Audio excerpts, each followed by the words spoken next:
Hello guys आंनि बे टट' फाग्ला इउटुब चेनेलाव आरो बरायहरनाय थाबावबाय आं खोथिया खिलिदोंना खिलियाखै नायफैदोंमोनलाय नै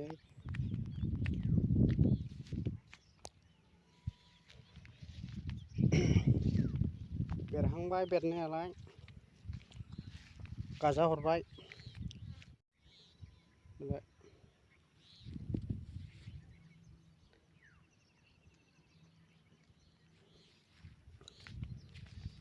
खिलिबाय अखा हाबानो गायनो मोनलायबाय एबार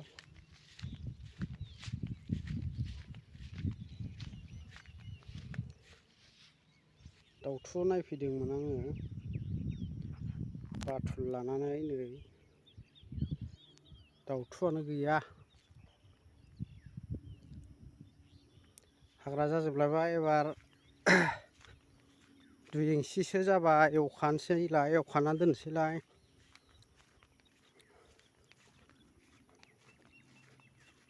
हनैबावबो दब्लायनै दै जावफुआखै बेखौ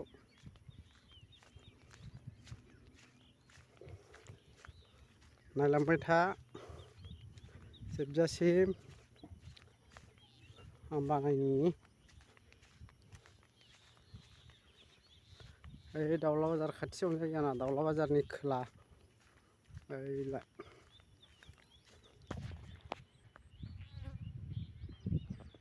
बे दाउला बाजार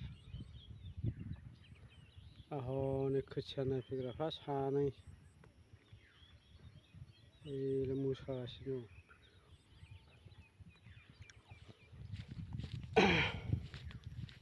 दायो थांसिगोन खोथिया नायनानै जों फैबाय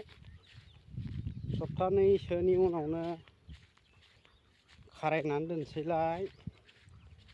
जेला फुजानाय टाइम जायो अब्ला गायनोसैलाय आलि दानसैलाय खामला ग्लोब ग्लोब लानानै हनै सखा दाउथु गग्राया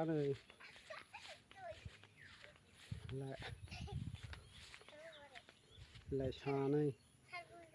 मोसा दं नै दायो जोङो खोथिया सान्दुं मोननायखाय बेवाइनाव बेरायफैलायबाय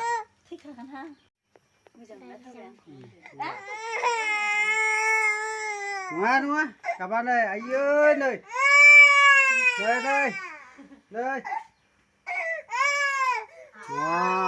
नों गाबोसो लाइक हरदो शेयार हरदो लोगोफोर साबसक्राइब खालायना होदो।